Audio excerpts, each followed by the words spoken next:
Hello po! So yan guys, magandang hapon sa lahat. Andito kami ngayon ni Mother sa bahay ni Lula. And galing po ako doon sa taas, doon kila Sarah at saka doon sa mga tito ko.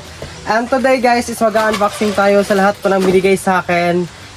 Yung nagbigay po na ito guys, silang iba si Ate Kit and si Ate J. Yun. So ayun guys, I just want to say thank you sa kanila dahil kundi dahil sa kanila, hindi po talaga to makuha or mabili.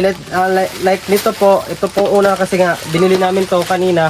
So nagbigay ito siya Ate Kit, and ito mga parcel na rin to siya Ate Kit din, itong sprayer. Then ayun guys, i-unbox na natin. So let's go. So uunahin natin Mother is ito, this one. Let's see. Ayan, solar light po. Ayan, titingnan mo natin. Ayan po. Ito po yung unang like pala, ano to? Like to. Ayan. Ito po yung unang pinadala sa akin Ate Kit, pero inipon-ipon ko lang, hindi ko muna kasi guys kinabit doon. Ayan, solar light po siya. Hindi ko muna siya kinabit doon dahil gusto ko sabay-sabay na yung pagkabit, and gusto ko mapakita rin sa inyo kung ano po talaga yung mga na-receive ko. Yun. So kaya ganito po yung ganito siya kadami kasi nga pa isa-isa yung pagdating. So pangit kasi pag halimbawa tawag nito binubuksan ko na tapos hindi ko siya, isa-isa lang. So mas better kung pang-isahan na, like inipon ko lang muna siya. Yan Mother, ito pa, dalawang ganito yung pinadala natin Kit, dalawang solar. And this one, solar din to. Yung dalawang solar na pinakita ko, like this one, ano to siya, tawag nun sa kusina yan. And then this one naman ay sa ano to siya, tawag nito, yung bawat corner ng aking kubo. Ito, 4 na piraso to yung laman nito. Ito, 4 na piraso yung laman para to sa bawat corner ng ating kubo. And this one pala guys, hindi pala to para sa sa kusina. Itong dalawa, ito pala sa loob ng kwarto at saka sa sala. And yung pang kusina pala natin is andito. Ayan, malaki. Wait. Yes, sa kusina natin to Mother, doon sa ating kubo. This one. Ayan, malaki siya. Ito yung para sa kusina natin, malaki. Ito yung gagamitin natin doon sa kubo. And ito pa. This one guys is galing to kay Ate J. So ayun, maraming salamat Ate J. Sa wakas, ito yung pinoproblema natin dahil sobrang taas ng lutuan natin. And yun, may kailangan pa rin ako i-fix doon. And yung talaga na guys, bakit sa tingin nyo ang sobrang taas? Dahil po talaga yun sa bato. Pero pag may mga ganito na tayo, is mababa na siya. Maiibsa na yung taas. Kasi nga ito is lang siya, maliit lang siya. So good na to. So maraming salamat Ate J at nagbigay ka nito. Kakabili ko lang nito kanina guys. Ayan. And this one ay gamit natin sa farm, ang sprayer.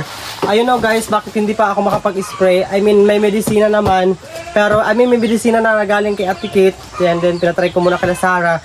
And ngayon, hindi pa ako pwede mag-spray guys dahil may mga sugat ho sa paa. So parang bawal daw ata di ba? Pag may sugat ka tapos nag-spray, baka kasi papasok sa mga sugat mo yung chemical, yung mga ganon. So parang hindi pa ako makapag-spray, pero ito try natin pag magaling na ako. And ayan, ito sprayer, hindi ko na siya minuksan pero nakita niyo naman spray yung laman. And ano pa ba yan? This one ay ang ating pintura. Brush, pumili ako ng 2 brush. Pipinturahan natin ang ating kubo. Color brown ho yung nabili ko. Sorry, napalit tuloy. And this one po, ayan, isang galon. Isang ganito na yung binili ko, nagkakalaga ho siya ng mahigit nasa 800 something. Papunta na siya ng 900. 800? Oh yes, this one.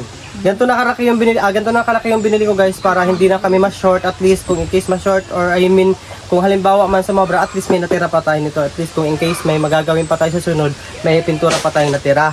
And bukod dito sa nabili ko, bumili din ako guys ng this one. Alam niyo ba ito, varnish or plastic varnish map. Ito yung kulay. Hindi siya yung kulay parang kulay yung kulay yellow na parang makinang. Ito is parang ganito lang, nakikita niyo naman kung ano yung kulay niya, parang pula. Ito yon. Ito yung napili namin. So bumili ako na ito ng 3 piraso. Nandito yung 2, and ito yung isa. And of course, this one, panghalo natin sa ating pintura. So ayun guys, yun lang yung nabili ko natin ngayon, or dito na yung naipon ko. And yung lahat ng ano to is bumili at nagbigay si Ate Kit maliban dito sa ating lutuan, si Ate J ang nagbigay nito. And ayun, I just want to say thank you sa kanilang dalawa, lalo na kay Ate Kit dahil hindi ko hindi ko talaga siya mabibili or mga to or pa-purchase na ako lang kasi nga first of all 1 month ako guys na hindi nakapagsahod dahil nagka-issue yung ano ko, yung parang method payment something and gano'n, nagka-problema po ako. That's why po talaga naipito talaga ako din. Wala akong wala akong cash or pambili. So that's why si Ate Kit yung nag-sponsor nito. Kaya Ate Kit, maraming salamat po dahil kung di dahil sa'yo, wala akong ganito ngayon. And ayun, pati nga sa kubo siya, Ate Kit din nagpapagawa. So ayun, maraming salamat kay Ate Kit and Ate J. And may nakalimutan din pala ako. This one, ito yung parang pailaw natin doon. Nakita nyo naman yung previous vlog ko na may langka. So ilalagay natin to sa langka, pailaw sa langka. Ayan. And dalawa to. Asan yung isa, mother? Ito yung isa. Pailaw. So ayun, maraming salamat Ate Kit sa lahat ng ito. Hindi ko alam kung anong masukli ko sa'yo. Sobrang bait mo sa amin. And ano masasabi mo kay Ate Kit? Salamat. So dear. Salamat tayo. Yung ginasipod ka kasi Sisien. Yes. Maraming salamat po yung binibigay niyo sa amin. And di ba, binigyan ka rin Ate Kit ng tawag doon, yung pampakain ng baboy mo. Hope. Ayun, para sa baboy ho ni Mother. Kaya thank you po talaga Ate Kit. At sa lahat ho ng mga subscriber ko dyan, thank you rin po sa walang sawang panunood po sa channel ko at sa pagsuporta sa akin. Thank you po. Na-appreciate ko po kayong lahat. Pasensya na po sa mga nagtanong.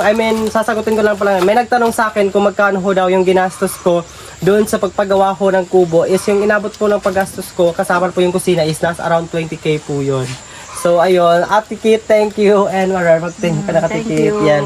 So yan lang guys. That's it. Bye-bye. Thank you po. Bye-bye.